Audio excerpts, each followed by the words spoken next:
Fikigaza bagimu nze omukube nze olwokuba bankubye kakirabe aganaga yasanyuse nnyo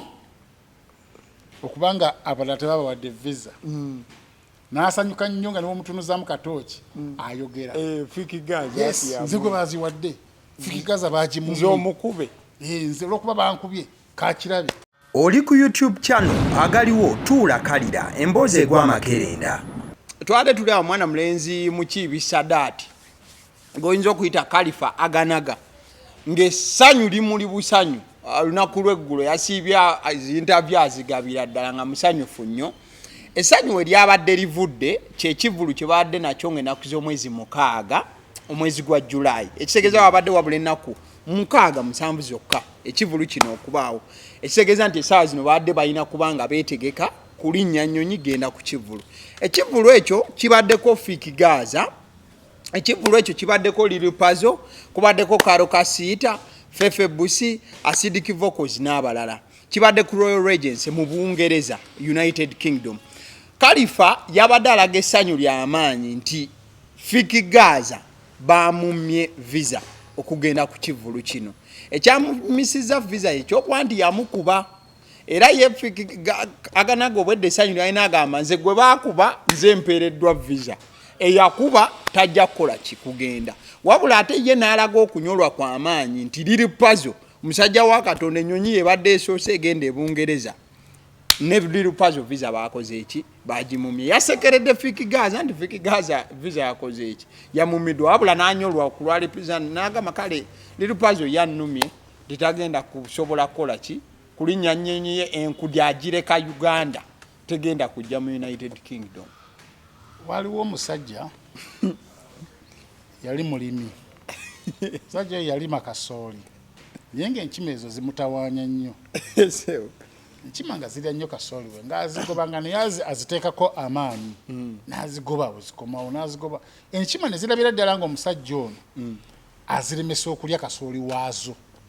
nga z'enkima mu birowoozo zo zirowooza nti kasooli yeyeesimba zijja zirya ebitonde bya Katonda ate ono abikola ki abigaana. Omusajja oyo lumu yafa enkima zaasanyuka ne zikuba enduulu pate zazikolera mu kasooli ne zirya kasooli we zaalya kasooli paka okwekutula we zaalya kasooli season eyo neggwako season eyaddako enkima ne zirinda zijje ziri ebyemezezza zigenda okulaba kasooli taliiwo kati ne zikizuula nti oli omusajja ye yali akola ki alima kasimba kasooli kati essaawa eyo nazo ne zitandika ate okunyolwa oluvannyuma ng'ate ekyo kibi omusajja oli okufa singa yaliwo n'alima ne tubbangako naye nga bye tubba weebiri kati enkima ezo aganaga yasanyuse nnyo okubanga abalala tebabawadde visa n'asanyuka nnyo nga niwomutunuzamu katooki ayogera Fikigaza nze gwe baziwadde Fikigaza bagimu nze omukube nze olwokuba bankubye kakirabe. Kati oluvannyuma nannyini kivulu afulumya ekiwandiiko nti show esaziddwamu ate munanga oluvannyuma mu ntandikwa yabadde alowooza nti ye agenda akole ki ayimbe kuba yagambye nti watuuka yagenda bakuba one man show tebali kiddira yagambye bagenda muwuliramu kumbe nannyini show yakitegedde nti ate ono munafu kubanga singa abadde Lunabe nga gwe bagiwadde yandisigaddewo kubanga Lunabe yabadde ahedinga posta enkudi. Kati essaawa zino aganaga akitegedde nti nenkima nti nannyini oli omusajja yafa yabadde omukulu era kibi nnyo kubanga omusajja yakola ki kubanga takyasobola kukomawo kusimba kasooli ono gwe tubadde tubba kati essaawa zino kasaba afulumiza ekiwandiiko naye omukira n'aguzza munda n'agamba bitabusa ate butabuzi singa baabawadde bonna netugenda okene netweragirako eyo muziki ku muziki kati saa zino yejusa naye amagezi gensobola omuwa visa bagikuwadde mweri bali bo tebabimanyi nti nate nti bali baba tojja genda kuba bamwadde ya miezi 6 ng'otegeka olugendo lwo genda onoonye emirimu okyusa obulamu bwo beera nga General Megadi kyeyakola. General Megadi yayimba nga be bayimbi abamu ku bayimbi abamanyi mu Uganda nga bavudde mu Eastern ne Milton Chrono ne bawukana ne Milton Chrono buli omu n'akola ebibye. General Megadi n'alaga nti kino yagenda mu maaso bwe yagenda mu maaso nakuba oluyimba ina di dance Bobweni n'alubba yali kolabo Bobweni ate n'aluheediga nga n'alwefuga n'alukolera neki ne concert. General Megadi agenda okukola concert ya ina ni dance abantu mwajja batu 6 n'abalema 2 nga ine motoka emu bagiyita short pajero ngeri ku namba nene ngeri mu milioni nga 6 vali yayo n'alabira ddala obulamu nga buganye n'akozesa obwa celebrity bwalina n'afuna visa y'omu America kati saa zino yatuka mu America n'akola obwa security we nawulira nga bwasoma kati saa zino professional doctor omuyivu omugagga ayina obutuuzi ebyokuyimba yamanya nti bikoze eki yakkiriza yalabukirawo mangu kyokuyimba kukoze eki kuganye mu Uganda kangene noonyo obulamu obupya ekyo nno kikolebwa omuntu ayina ebirooto mu bulamu bwe n'agamba mu bulamu bwange njagala kuba mugagga naye kino kyendimu ndaba kikoze eki kiganye kati aganaga bw'oba ofunye visa ey'omu London ebyokuyimba biveeko mu Buwanumanizi Army tolina byogenda ku aminga kivulu bakisazizzaamu genda n'ekivulu kyewankulukuku kive asooka akole ekivulu agenda tukube wankulukuku mu kisaawe asooka tukube wankulukuku ebyomusala agende kubanga ya myezi emeka 6 ne bwogenda nga walayo mwezi gumu osigala oli ekyali valid kakkana kola wankulukuku olumala okukola wankulukuku siibula ab'eŋŋanda zo n'ab'emikwano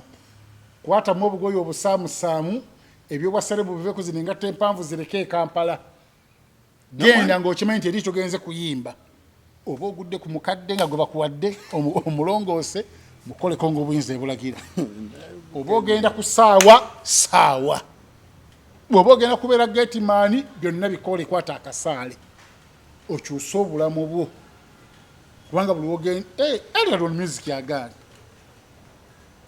ino oba oli era osobola okuwandikira abantu music ayina akayimba akapya Sizamaani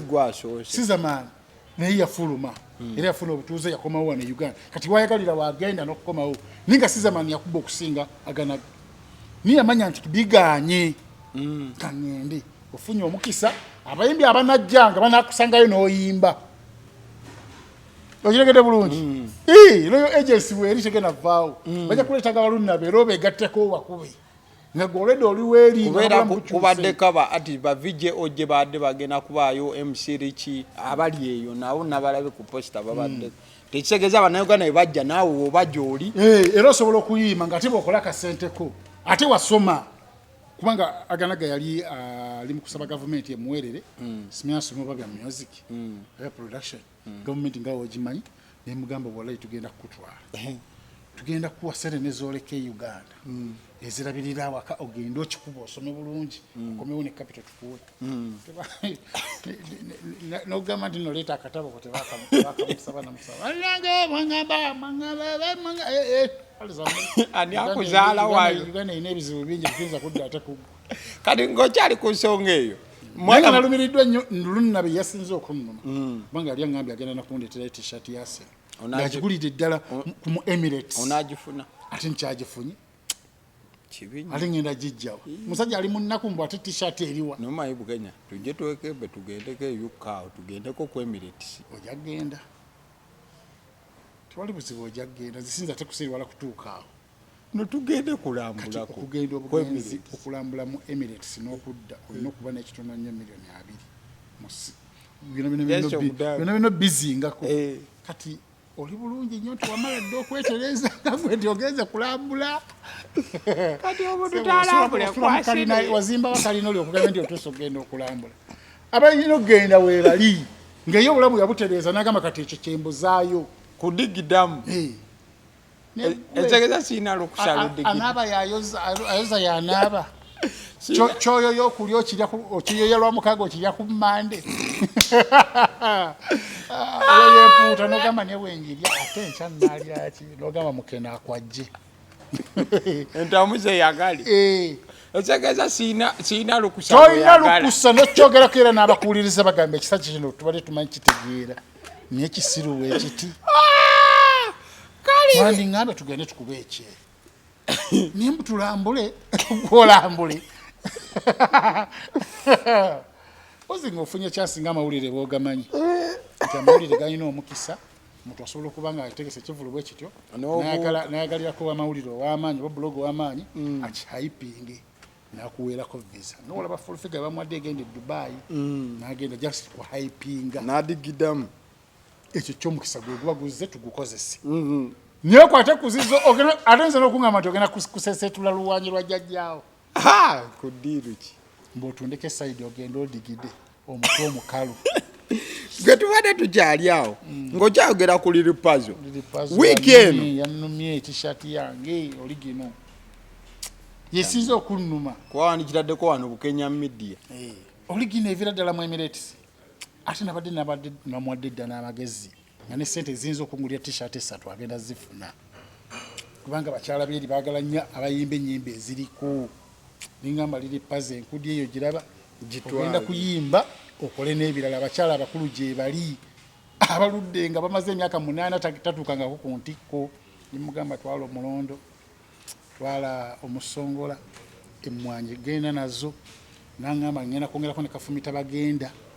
tutekeko ne kakikumitereeza amaka ogende ne sipule oba kaloobu kogenda okwekunyako mu mugongo ng'owulira obabiridde oveewo ono ogenda woono ova muno dda muno okole ne apu vaano nga tukuzimbidde ne apu ogende erandani ngamugambi enkudi master omukazi ayagala anyige ku apu yagambe nti oba oyagala liripazo nyiga nnya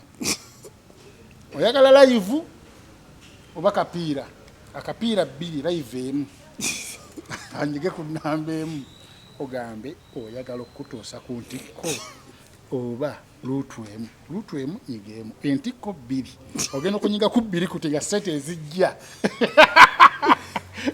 15 za pound mutwalo za pound nagamba oba oyagala okuddayo emabega nyiga 0 nanyiga 0 nadda wano 12,500 pound agenda vaayo afunye sente abamuwa obuya abamufuuwa abakuwaabo we bati abakyala byonna byafudde ttayo byonna byafudde ne Allah yagera tuligenda ewalala nga tukyali ku kyali lupazo wiiki eno esibye lirupazo Irene Ntale lirupazo Irene Ntale bagamba nti kati lirupazo aliko amasannyalaze mangi nti yagawadde Irene Ntale kati Irene Ntale yaliko ate yali yagaana okugagaba yagamba gange siri gagaba nemaliriza omwala olw'okulabika obulungi ng'agagabye omanyi mu nsi muno ffenna twagala nnyo abakazi abanyirira nesente ze zitusalako ng'abasajja naawe okimanyi n'ogamba lukiya oyo jja mwetantala naye lwozifuna n'omugamba lukiya ki ekiriwo badde njagala tukole bwe tuti ne bwe tuti twagala nansobola nti laba nno byateredde sikyali oli gw'omanyi soka okwate emotoka yiyi genda mu bondi embeera eyo ffenna abasajja tugirina niriri pazo embeera gyabaddemu emabega ng'enviiri amala omwezi mulamba tazinaabyemu nga pasa emanyi okusigala wako olw'amafuta paso nga teryamuyitadde ku kivvulu nti agenda kuyimbira balema alina n'amugonnomulako enkudi kati ajooga kyayagala kyakola kati yeeyimbye mu Irene Ntale ninga tajja musobola era tajja kulya sente zo zigenda fiira bwereere tojja kulya mwesonyiwe funa abakazi bo boovudde nabo emabega bakifuufubo abamanyi ennaku yo alina Vanessa we abeera ku bavanessa baabo atambula ne Vanessa buli wali ne gwe ogende ku kooli Ntale kati Ntale yagambye liri paza njagala ate yaliko n'atapinga mu masanyalaze we ekyo gakozesa akimanyi vogano ge bawagundi ono birangirangi zex birangirangi ge bamuwa agasola aga cricket oval ne wajjanga ekibangirizi ng'abantu abalimu batidinnya ate omukulu bazze nabo bonna n'agenda nabo yali afuluma bonna n'afuluma naye Katoli n'agamba kati nnyimbya ki gano yafunye gaddala interview ayinira intale n'omuteekamu kati kakatooki ayogera talina gwagoba bwomugamba ndi ayiri kangezese kwene eyiyo tusanyisa okulaba kati ngeri teri kamera alwawo nokitegera nti eri teriyo kamera nalowooza nti oba aba yabyogedde ddala interview neggwa naye nga tamanyi nti obadde oli ku kiwanyi teriyo n'amukwata neoleta kakatooki agamba tukole interview azigaba olugaba yategedde ekyokukozesa amasannyalaze gawero kaninze n'agambala kati ababigamba wininwagi singa kyamuvumye edda lira muli amazigo tubalirako gwe kakana katonja kazaki kumanyaka olina kampi alisa muli kasiwufu oyo tasaaga naye ayirina entale yali yafedda nga tetwamwerabiranga manyoba yagenda nabwero kumbe mu Uganda gyali n'afulumizawo n'oluyimba olupya nkugambye amanye engeri y'okukozesa amasannyalaze akaseera yali yakalinda oluyimba lwali lwaggwa dda naye ng'agamba dufulumya ntya oba nteekewo okyo dufulumya laba liri pazo wagamba muno gwe neegomba I love you n'akozesa bulungi amasannyalaze era tumwagaliza asituke kubanga omukyala oyo muyimbi mulungi atulendinga kati TikTok buli video ekyo muyimbi mulungi just abaswangisa venundoza baali bamuloga andi gyeyava ngwate woova ewuwo omuntu abadde bulungi netutandika omulaba ng'omubi okimanyi nti omuntu akuloga nolaba omuceere ng'akawunga ennyama n'ogirabanga ebijjanjalo nagamba